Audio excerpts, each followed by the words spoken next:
अभी पाकिस्तान में आज के दिन पीटीआई पार्टी ने वर्चुअल फंड रेजर प्रोग्राम रखा था।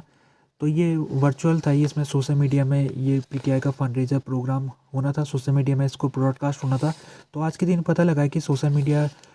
पाकिस्तान के अंदर या तो कई जगहों में वो ब्लॉक कर दिया गया है या फिर इंटरनेट स्पीड काफ़ी कम कर दी गई है। तो इसी के ऊपर पीटीआई पार्टी ने आरोप लगाया कि ये जानबूझ के किया गया है और सरकार ने इसको किया है। पीटीआई के जो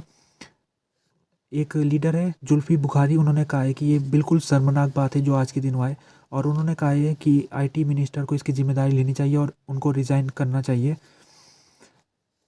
इससे पहले भी बात की जाए तो इमरान खान की जो स्पीच है, जब वो पिछले महीने वर्चुअल इनकी स्पीच को ब्रॉडकास्ट किया जा रहा था तो उस समय भी इंटरनेट की स्पीड को स्लो कर दिया गया था। इसके अलावा जब इमरान खान को गिरफ्तार किया गया था पिछले साल मई 9 को, तो उस समय भी इमरान खान को जिस दिन गिरफ्तार किया गया उस दिन सोशल मीडिया को ब्लॉक कर दिया गया था पाकिस्तान में। तो इस तरह से पाकिस्तान की बात की जाए तो पाकिस्तान में इंटरनेट शटडाउन ये आम बात होती है, और इस समय टॉप 3 लिस्ट में पाकिस्तान का नाम शामिल है। जो इंटरनेट ब्लॉक करते हैं उनकी लिस्ट में टॉप तीसरे नंबर पर है पाकिस्तान। इस समय जो पीटीआई पार्टी के ऊपर और भी कई इस समय उनको परेशान करने की कोशिश की जा रही है। जैसे कि पीटीआई पार्टी का आरोप है कि जो इलेक्शन कमीशन ऑफ पाकिस्तान है वो पीटीआई के नॉमिनेशन पेपर को कैंसिल कर रहा है। तो अभी आज के दिन जो सुप्रीम कोर्ट में जब ये मामला जा रखा है तो इलेक्शन कमीशन का जवाब आ गया और इलेक्शन कमीशन ने कहा है कि हमारे ऊपर ये जो आरोप लगाया है पीटीआई ने वो गलत है, क्योंकि जो पीटीआई का नॉमिनेशन पेपर जो उसने दाखिला डाला है उनमें से 76% कैंडिडेटों का नॉमिनेशन पेपर स्वीकार भी हो चुका है। इलेक्शन कमीशन आगे कहता है कि जो नेशनल असेंबली के 843 सीट है उसमें से 598 सीटों का नॉमिनेशन पेपर पास हो चुका है पीटीआई पार्टी की तरफ से, और जो प्रोविंशियल असेंबली में से टोटल सीटें 1777 है, उनमें से 1398 नॉमिनेशन को हमने एक्सेप्ट कर दिया, यानी कि 76% जो नॉमिनेशन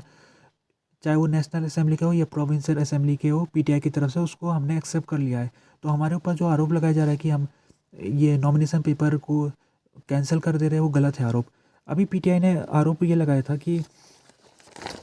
जो उसके बड़े लीडर है इमरान खान हो गए, शाह महमूद कुरैशी हो गए, तो उनके नॉमिनेशन पेपर को इलेक्शन कमीशन के जो रिटर्निंग ऑफिसर है उन्होंने कैंसिल कर दिया था।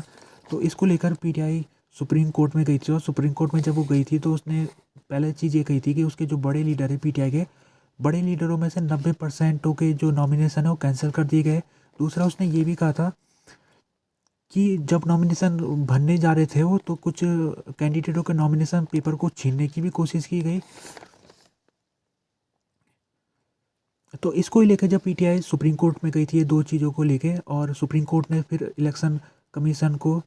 उसने बुलाया था जवाब के देने के लिए, और फिर इलेक्शन कमीशन ने आज ये बात कही है। और इलेक्शन कमीशन ने इसके अलावा ये भी कहा है कि अगर पीटीआई पार्टी को लगता है कि उसके किसी कैंडिडेट का गलत रूप से नॉमिनेशन कैंसिल हुआ है तो वो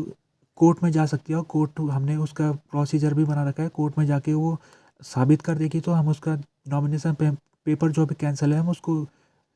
स्टार्ट कर देंगे, उसको फिर से नॉमिनेशन पेपर को हम एक्सेप्ट कर देंगे। आज के दिन पाकिस्तान के जो एक बड़े लीडर है फजलुर रहमान, ये जमात इस्लामी फजल के नेता है, तो ये अफ़गानिस्तान पहुँचे हुए और अफ़गानिस्तान में जाके इन्होंने तालिबान नेताओं के साथ बातचीत करनी है। और बात बताई जा रही है कि पिछले कुछ दिनों से जब से 2 साल हो गए अफ़गानिस्तान में तालिबान सरकार आई है, तब से जो पाकिस्तान के अंदर तालिबानी अटैक है वो बढ़ गए। तो अभी पाकिस्तान की जो सरकार है उसने तालिबान सरकार जो अफ़गानिस्तान में उसके ऊपर आरोप लगाया था कि वो जो तालिबान सरकार है वो पाकिस्तान की सिक्योरिटी को नुकसान पहुंचा रही है। तो इसी को लेकर आज ये जो फजलुर रहमान है वो अफ़गानिस्तान गए, और उनकी कोशिश होगी कि जो अफ़गानिस्तान के लीडर हैं उनको समझाया जाए कि ये जो तालिबान है जो पाकिस्तान में आके अटैक कर रहा है वो दोनों देशों के लिए एक संबंधों के लिहाज से ये दोनों देशों के लिए खतरा हो सकता है, क्योंकि संबंध वैसे तो देखा जाए तो पाकिस्तान ने नॉर्मलाइज़ कर रखे हैं अफ़गानिस्तान के संबंध, लेकिन जिस तरह से तालिबान अटैक कर रहा है पाकिस्तान के अंदर तो हो सकता है कि दोनों के संबंध में तनाव तो आ ही रखा है पहले से, और ज़्यादा तनाव आ सकता है। तो ये जो डिफ्यूज़ करने के लिए जा रखे जमात इस्लामी के ये फजलुर रहमान, और उनकी कोशिश होगी कि वहाँ जाके ये जो तालिबान लीडर है उनको समझा पाने में कामयाब हो जाएंगे, ऐसी उनको उम्मीद है।